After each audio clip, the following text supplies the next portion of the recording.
देश के सबसे बड़े घोटालों में से एक गिना जाने वाला पीएनबी बैंकिंग घोटाला, जिसका मुख्य आरोपी नीरव मोदी है। नीरव मोदी के भाई नेहाल मोदी को भी इसमें आरोपी बनाया गया और नेहाल मोदी को अब अमेरिका से गिरफ्तार कर लिया गया है। आपको बता दें कि बीते शुक्रवार को नेहाल दीपक मोदी को गिरफ्तार किया गया है अमेरिका में और उसके खिलाफ ईडी और सीबीआई का एक संयुक्त याचिका दायर की गई थी, जिसका संज्ञान अमेरिका में लिया गया और ये एक्स्ट्राडिशन यानी समर्पण किया है और उसने वहां पर उसको गिरफ्तार किया गया और ना सिर्फ ये गिरफ्तारी हुई है बल्कि अब उसकी कोर्ट में पेशी भी होनी है। आपको बता दें कि नीरव मोदी पर पीएनबी बैंकिंग घोटाले का आरोप लगा है, जिसमें लाखों करोड़ों रुपयों का गबन का आरोप लगा है। इसी में इसके भाई पर आरोप है कि उसने इस काली कमाई को विदेशी शेल कंपनियों के जरिए इसको विदेश में उपयोग कराया और उसके बाद ये पैसा लेकर के फरार हो गया। अब 17 जुलाई को इसकी सुनवाई होनी है और 17 जुलाई को इस सुनवाई में ये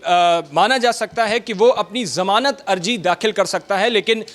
स्टेटस कॉन्फ्रेंस में ये सुनवाई होनी है और अमेरिका के स्टेटस कॉन्फ्रेंस में अमेरिका का जो पक्ष है वो पहले से ही क्लियर है कि वो इसके खिलाफ ही जाएंगे, यानी उसकी जमानत अर्जी का विरोध करेंगे। जानकारी के लिए आपको बता दें कि नेहाल मोदी नीरव मोदी का भाई है और इन दोनों ही लोगों ने एक वक्त में बिजनेस साथ करते थे और इस बिजनेस के जरिए जो पीएनबी से पैसा उठाया था, इस पैसे के गबन का न सिर्फ आरोप है बल्कि इस पैसे का दुरुपयोग का भी आरोप है। फिलहाल नेहाल मोदी पर दो बड़े मुकदमे चल रहे थे। पहला मुकदमा जो धन संशोधन का है, धन गबन का है, वो मनी लॉन्ड्रिंग का केस चल रहा था, जो भारत की पीएमएलए की धारा 2002 की धारा 3 के अंतर्गत जिसमें आरोपी बनाया जाता है और दोष सिद्ध किया जाता है। वहीं दूसरा आरोप जो उस पर है वो आरोप है आपराधिक जो घटनाएं हुई हैं उसकी साजिश, सबूतों को पूरी तरह से नष्ट कर देने का आरोप नेहाल मोदी पर लगा है, जो आईपीसी की धारा 120 बी के तहत और 201 के तहत उसको आरोपी बनाया गया है। और भारत लगातार अमेरिका से ये मांग कर रहा था कि उसके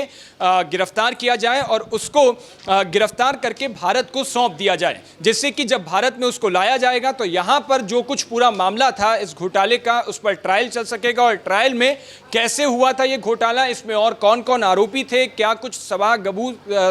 गवाह और सबूतों के आधार पर ये सब कुछ तय होगा और भारत में लाकर जब उससे पूछताछ होगी तो फिर इसमें स्पष्ट हो सकेगा। आपको बता दें कि इससे पहले भी लगातार नीरव मोदी को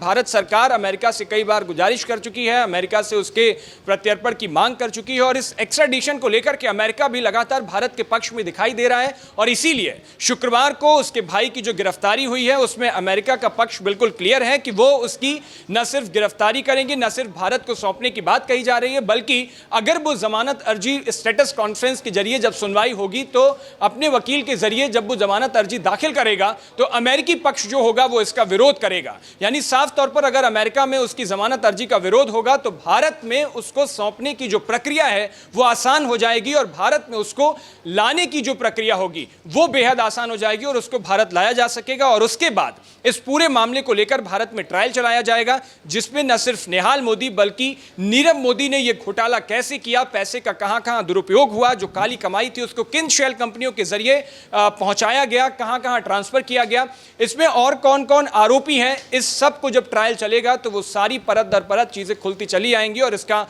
मुख्य आरोपी सलाखों के पीछे होगा और जिन जिन लोगों के इस पर आरोप लगे हुए हैं अगर उनके दोष सिद्ध होते हैं तो उनकी गिरफ्तारियां तय होंगी और सजा मिल सकेगी। तो ये एक बड़ी कार्रवाई मानी जा रही है नेहाल मोदी की गिरफ्तारी को लेकर। भारत लगातार अमेरिका से इसके प्रत्यर्पण की मांग कर रहा था, जिसके बाद अब कुछ रास्ते क्लियर हो रहे हैं और ऐसा लग रहा है कि जिस तरीके से अमेरिका भारत के पक्ष में खड़ा दिखाई दे रहा है, वहां की कोर्ट भारत के पक्ष में खड़ी